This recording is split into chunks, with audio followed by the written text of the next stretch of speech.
WGS-TV.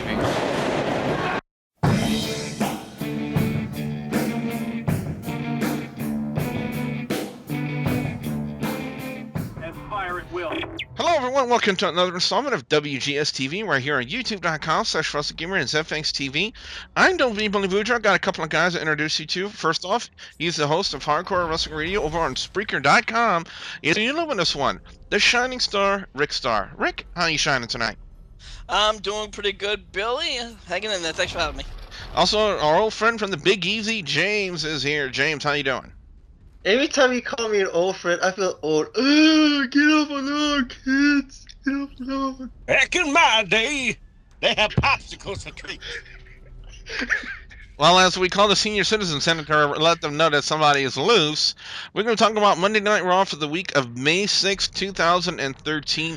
And guys, honestly, this was not a very good Monday Night Raw. The Raw this week did have some of their shining moments, but you know, normally Raw would fall into like a 4 out of 5 or a 4.5 out of 5 for me. But well, let me just get to the review and I'll let you guys know what I actually thought. We open up with John Cena coming out to kind of address, you know, the whole Achilles tendon injury thing, and he says, "Look, I'm fine, I'm better." You know, John Cena's coming out, he's cracking jokes, he's hilarious, you know.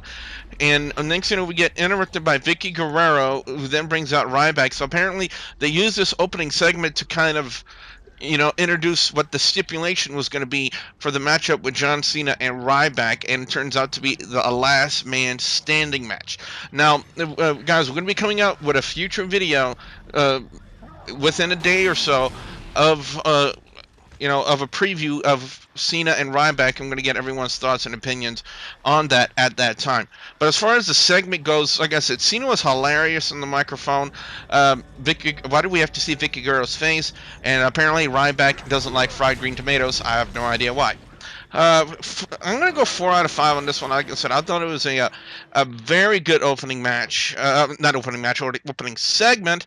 And I really can't say nothing bad about it, except the fact that we have to see Vicky Guerrero's face. Now, Rick, opening match was a rematch from Friday Night SmackDown, which saw Randy Orton taking on Damien Sandow, and from what we saw, Damien Sandow took a crack on Randy Orton's music. Yeah, he did. That's Damien Sandow, who does a lot of, you know, gimmicks, and you know, he cracks on a lot of people. But I guess that is his gimmick, so to speak. This, again, like you said, this was a rematch, which the WWE loves to do. They love to do rematches, and it's just, for me, it's kind of boring. Now, I will say one thing about this match: this was a better match that they had over on SmackDown. But of course, I knew who was going to win instantly. It was Randy Orton. There was really nothing that stood out to me on this match, if you ask me. I just pretty much had to give it, I guess I'll give it a 3 out of 5. You know, nothing spectacular.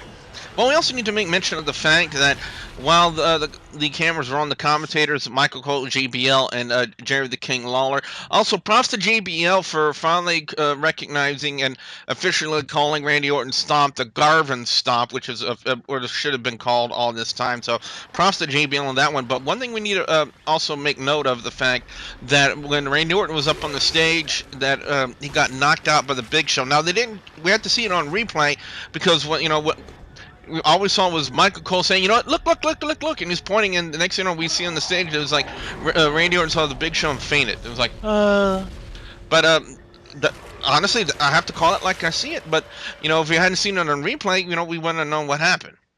But be that as it may, they're really pushing towards something with Randy Orton and Big Show, possibly for Extreme Rules, maybe within the next week or so, or maybe even possibly on Friday Night SmackDown. Maybe we'll have an official announcement of a match and on a possible stipulation for a match between Randy Orton and Big Show. But James, up next, we saw the continuation of the feud between Chris Jericho and Fandango. In a sense, Jericho comes out and says, you know what, he's going to officially score, be one of the part of the judge panel. Now, WWE, you need to realize that when you're shooting something in the background in high definition, it appears like the judges panel's table did. So WWE cameraman, learn to do a better job. But they had Jericho come out. He's going to apparently be a part of the panel in the following matchup featuring Fan Dildo and R-Truth. But along with the judges panel, it's consisted of Jericho and tons of funk in the form of 10 sides growing looks like a handlebar goatee. And Brodus Clay, and the only thing I really cared about was seeing the Funkadactyls, honestly. But it's something else we made mention of the past couple of weeks. We've seen R-Truth that WWE apparently is dropping the little Jimmy gig. Now, he didn't come out rapping like he did in his matchup, I think, back over in the UK, but, he still came out and just started doing the whole dancing like the previous gimmick he had when he first came into the WWE. But what happened in this match, James? Well, it was like a quick match with Fandango dominating in the beginning, and then R-Truth made a comeback, and then he did the scissors kick, and then Fandango rolled out the ring, and then R-Truth was doing a little dance, and then Tensai and Jericho gave him a 10. Brodus Clay gave him a 42 for some odd reason. And then Fandango decided, screw this, I'm going home. He gets counted out, R-Truth wins. What does our senior citizen think of R-Truth's dancing? It was It decent. really made me run, dear. Well, let's get to this next match, which I think was probably one of the high points of Monday Night Raw this week, and is Alberto Del Rio taking on Dolph Ziggler. I'm always looking forward to seeing these two working together. It was a great match. A great way to kind of build for the ladder match, and they also had Jack Swagger out there with Zeb Coulter on commentary. Somebody needs to put in quotations for Zeb Coulter that no one speaks mustache. Now, as far as the match goes, I thought it was really good. Rick, you saw this too, man. A couple of the bumps, man, that we saw, they were just absolutely amazing. We gotta call Ziggler on this, for the running enziguri spot in the turnbuckle, and yeah, and we also were talking with Mick at that time, Rick, and Mick saw it too, that Dolph Ziggler did not move to the proper position to get out of the way for that enziguri, because on the rebound when Del Rio was going down, his foot just went like that on the back of Ziggler's head. That's a good way to get yourself a concussion. Yeah, he got clipped on the head when Ziggler came off the turnbuckle. He went left, and Ziggler should have went right. So basically, he should have zigged when he should have zagged. So unfortunately, that's what happened. Yeah, that was a big mistake. You can even tell for a few minutes when they were wrestling, you could tell they were kind of like talking to each other.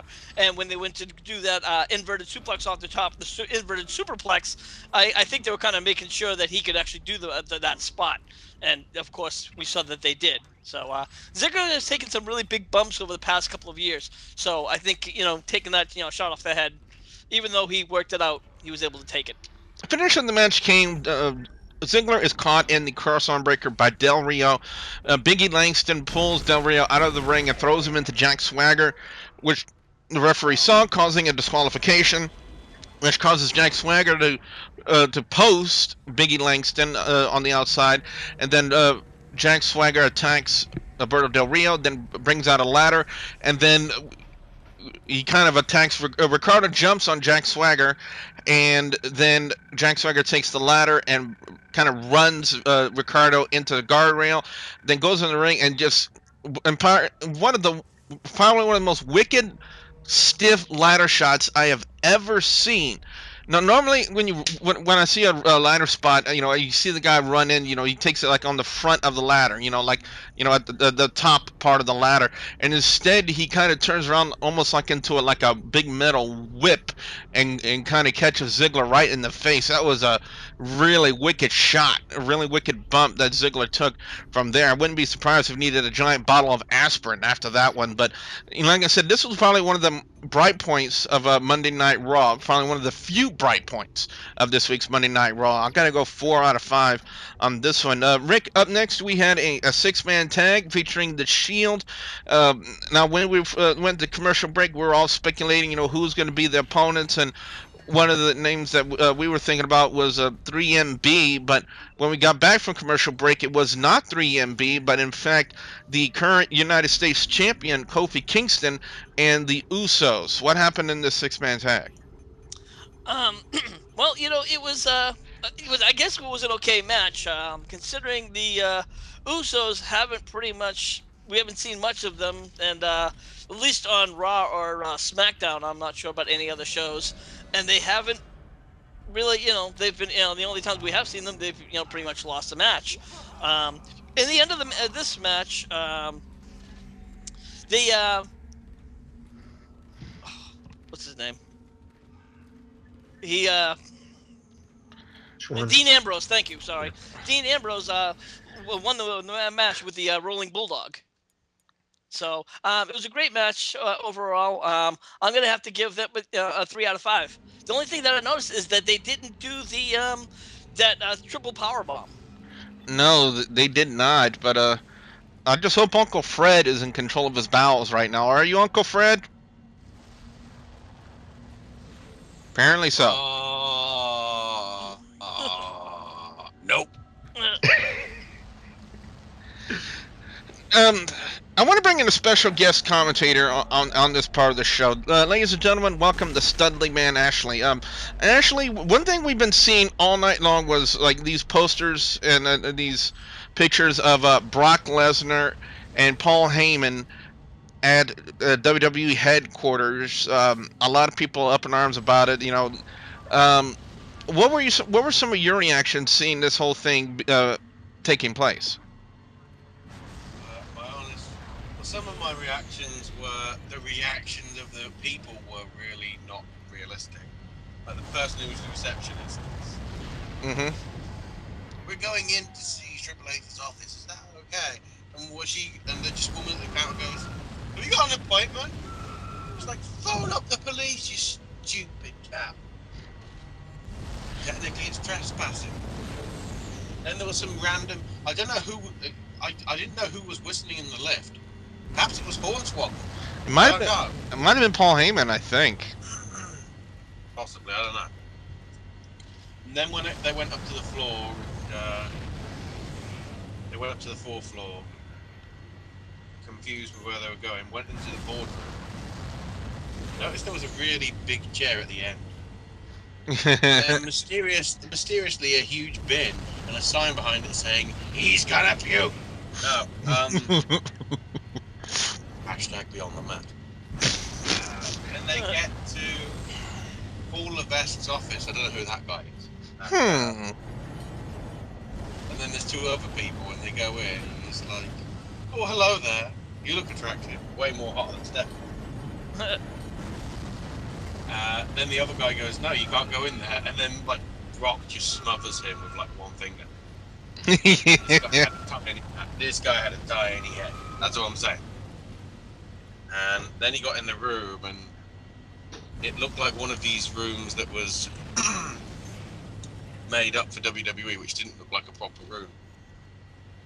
First, he trashed the laptop, which was a stupid mistake, because then he could have checked and seen his porn history. Then apparently took his belt and smashed it all to smithereens, so it looked more creased than a $5 note.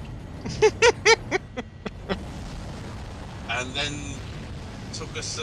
Apparently, he also broke the keyboard, which by the looks of it came from Dollar Tree, so they really like expensive stuff at WWE. Smashed the monitor, I think, and then got Triple H's sledgehammer in huge inverted commas about the size of the Great Wall of China, and apparently didn't like IKEA and smashed the crap out the desk. So much so, but it broke the head off the thing, and then it looked like he just had a spear, and then he kind of looked like some weird midget in a cocktail party. Now I have a question. I wonder if the WWE insured that room. They probably revamped. It's probably an excuse for Triple H to get a better COO office. That's my thoughts. Yeah. It's like, look, we're refurbing it. Screw it. Yeah. Smash it. Hulk smash. It's Then not he Hulk started. smash. It's He Brock. smashed. he smashed, I think, like a lamp or whatever at the wall, and it smashed. And then I thought, oh crap, Stone Cold's here. That's and then he threw like a plasma TV at the wall. What did the TV do to him? What did the TV do to him? I don't know. He threw the TV at the WWE. There's some kind of irony there. Yes. Because the W fell out, and I'm like, there was just one W. It's like, hey, they finally got the F out. Now they get the W out, so now it's just, world. Is that why Cesaro later on was talking about he's the W in WWE? Cesaro's the one that fell off. He threw something else which kind of hit the wall and left the huge dead. And then he just pulled it out. And the end of it went clean up on our server. Apparently that segment was filmed on Friday, so it wasn't done today at all. So much for Heyman doing whatever he did. I believe that footage has been put, due to the botch with the sledgehammer, I believe that's been released to America's Funniest Home Videos, and they're trying to recoup the money back that way. So speaking of recouping money back for something, what about Rick? What about Antonio Cesaro taking on Zack Ryder? Do you want to get to the other bit? Oh well, yeah. Go ahead. Because Heyman basically was live via satellite. Yeah. There was a nice little bit as well, which I did want to mention, where Rock just stares at the Royal Rumble poster with the Rock's face on it. Perhaps what might have been. I don't know. But yeah, then Heyman was there saying, previously I've wanted him to stop attacking you, Triple H, but after you pedigreed me, fair game. You're going to get beaten the crap out of. Triple H comes out and says, well, you may have smashed up my first office, but there's a second office. And this is the ring. And then Mark Henry and Big Show come out and he's going, oh shit, this office is going to get destroyed tomorrow. But he says, okay, you want to face me in my office? I'm going to be here every time, so make sure Rock comes to the ring now, next week, next year, 2074, where Far Cry 3 Blood Dragon will happen. Oh God. Everything will just be neon and be like Tron. And pretty much that was it. Overall, it was 4 out of 5 because it did have the hashtag Impact Wrestling that it needed. Sorry, Impact. There's no wrestling in that other one either. Yeah. But yeah. Overall, it was a good segment. Okay, I know you could be a bit attested to the fact that they kept teasing all this throughout the whole thing, but they need to pad it out somehow. And remember, you could, instead of padding out, you could have had Carly wrestle. Be thankful, people. Instead, you just had Carly go undercover. Yeah, pretty much. But The irony is, Natalia said, "Oh, he's a former police officer." Technically, love, he still is a police officer. They've been wanting him back for 2.5 years. Well, Rick, up next we had Antonio Cesaro and Zack Ryder, and with Zack Ryder, it's only a matter of time that two things either happen: either Zack Ryder's gimmick gets killed off, which apparently is in the process of dying as we speak, or Zack Ryder is going to be leaving WWE pretty much anytime soon. Well, this was actually, we knew that one of these guys was going to get put over. Both of these guys have been jobbing. Wait, seriously? Ryder was going to get put over on Cesaro? No, I didn't say that. I said both of these guys have been jobbing, so it was a matter of time that one of these guys were going to get put over, and of course, my pick was Antonio Cesaro, because we knew that Ryder has been, as you said, has been dropping his gimmick.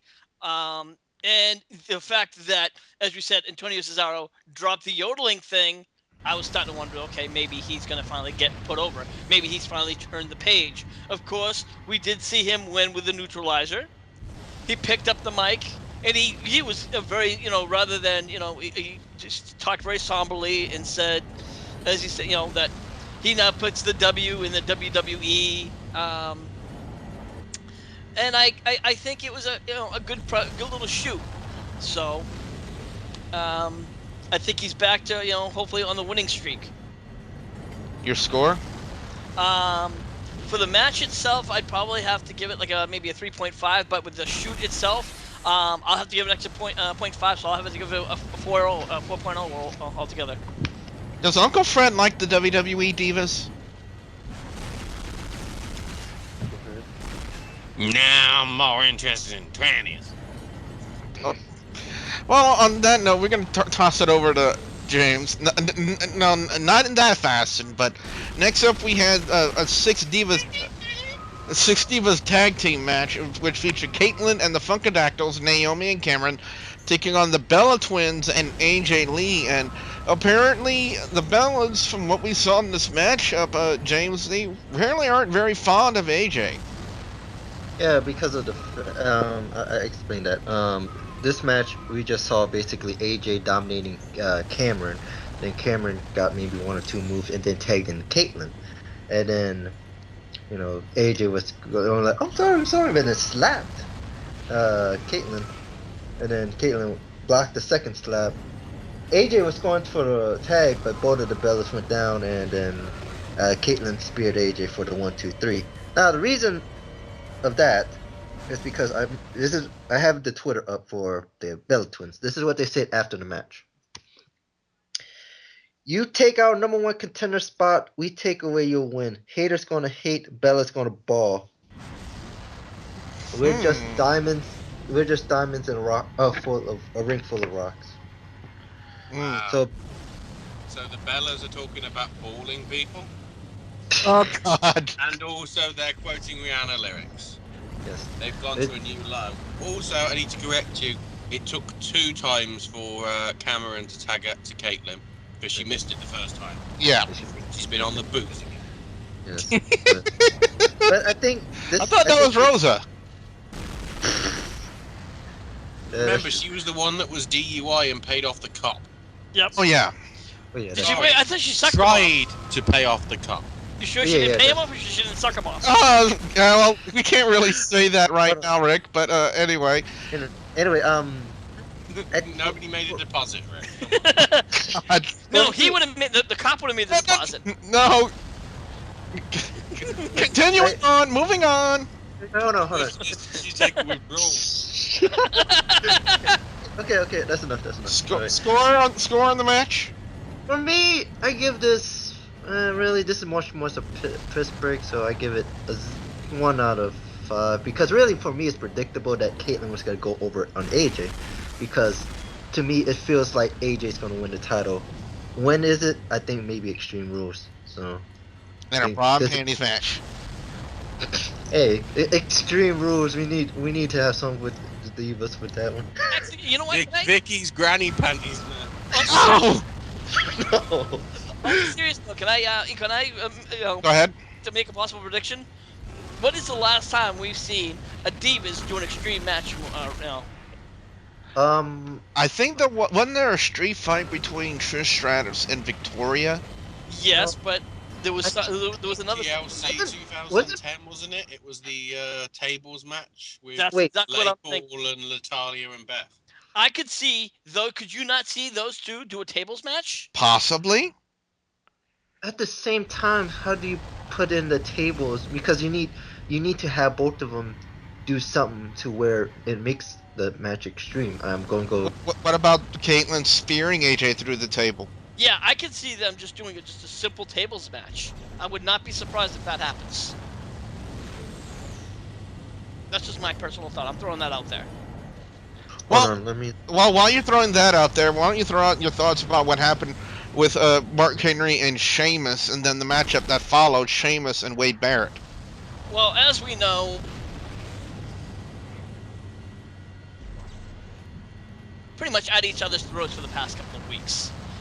This all, of course, started off with WrestleMania and it's been trickling down ever since. They've been doing these whole tug-of-war, then they did arm wrestling, such and such. And Mark Henry comes out to the ring and pretty much calls out the Sheamus. And before these two can really even get into it, they were getting ready to do a match. Who comes out of the middle of nowhere? Wade Barrett. Intercontinental Champion, who we have not seen in 2 weeks on Monday Night Raw. Yeah, exactly. So basically, here's this guy. They have a match, and pretty much I wasn't sure if this was going to wind up in a DQ match or a count out or just something. But no, what happens? Wade Barrett loses clean. Sheamus, beats him 1, 2, 3. But the more important part of the match is what happens after, where Mark Henry gets a strap and beats the living hell out of Sheamus. Beats him red. You should have seen the marks. And for those of you who didn't see it, find it, because it was, and this, of course, is setting up the match for Extreme Rules. And what's the match going to be? It's got to be a strap match. Yeah. Can I go back to some? I'm looking at this.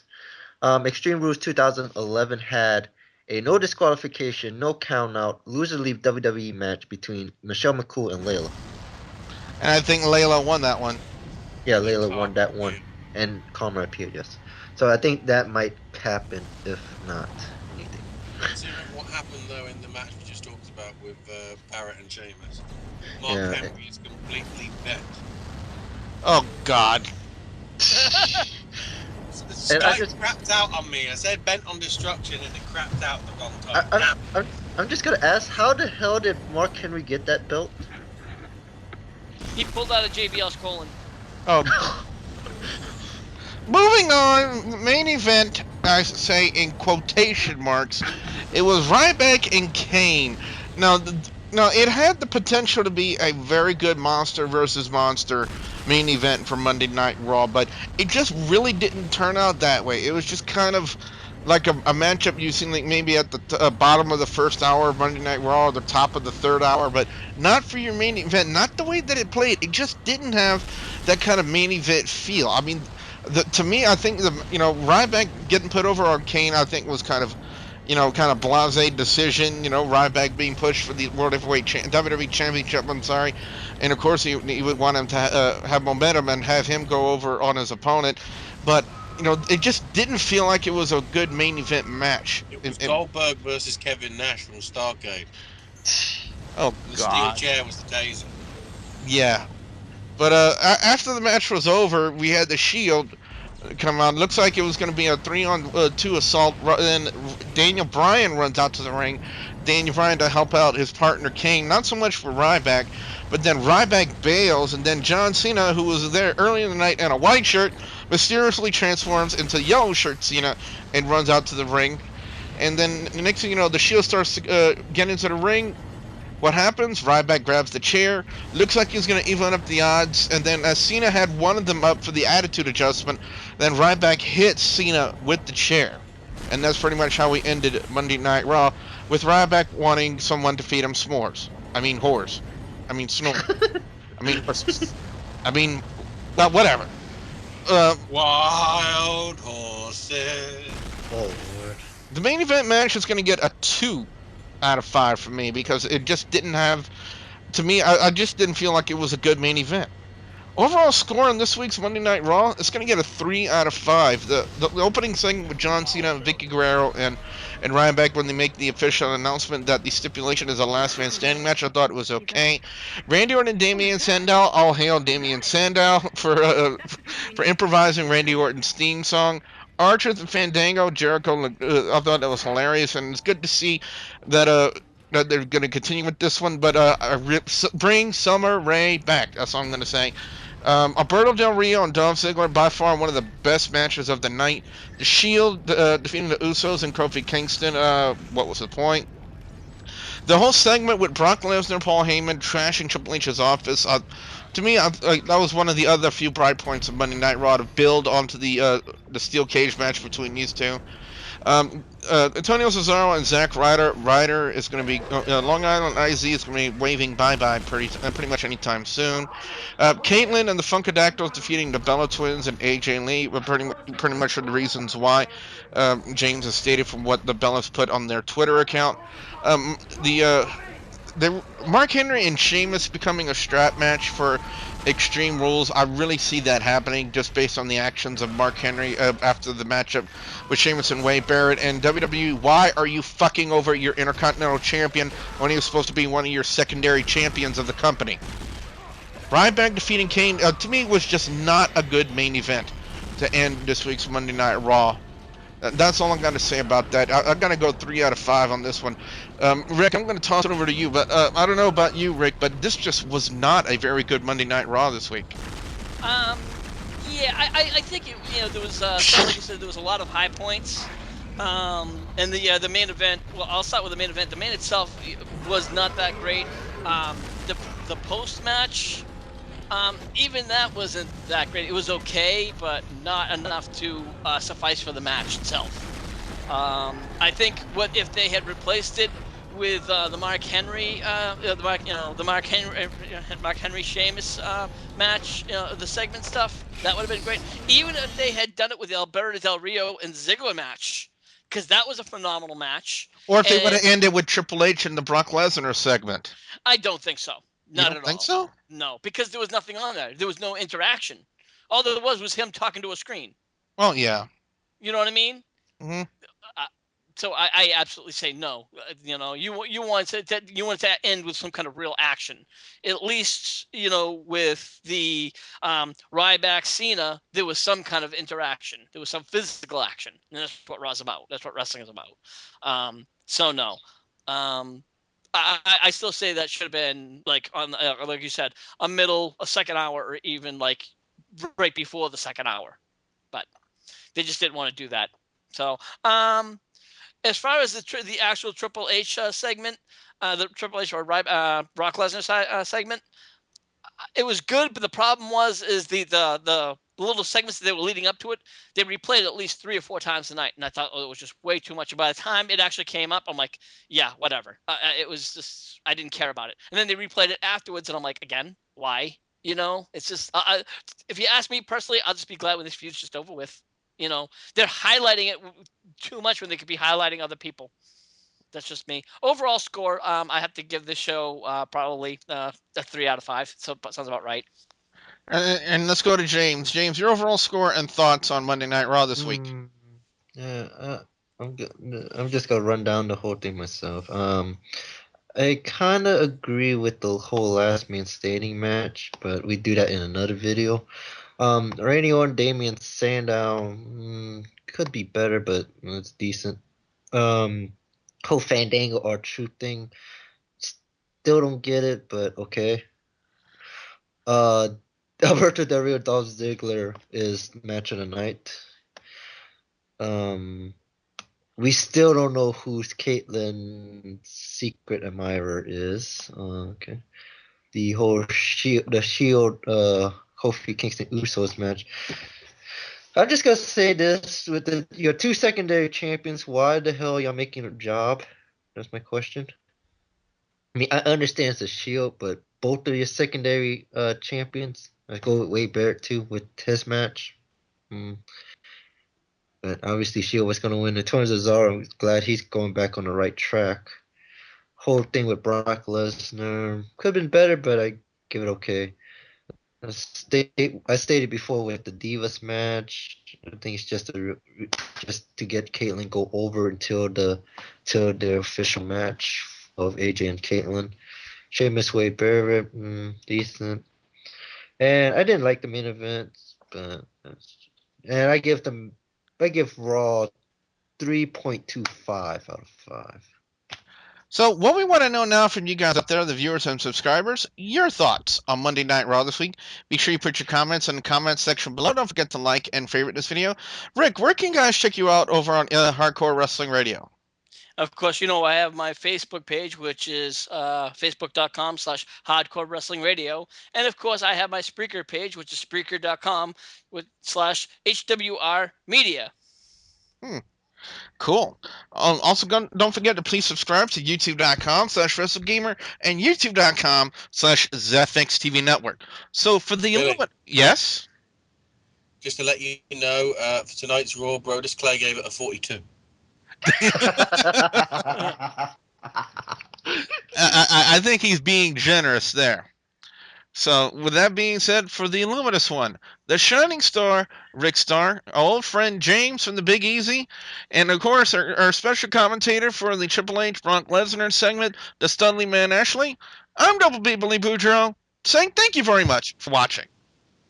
Coming soon to Jesse Ventura's Conspiracy Theories. Is Zeb Coulter Teddy Roosevelt's secret love child?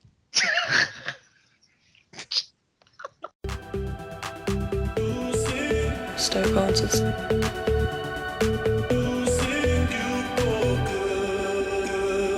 Stoke answers. Stoke answers. Stoke answers. Spiritual speaking. Stoke answers. Stoke answers. I'm Haley. Ringrose.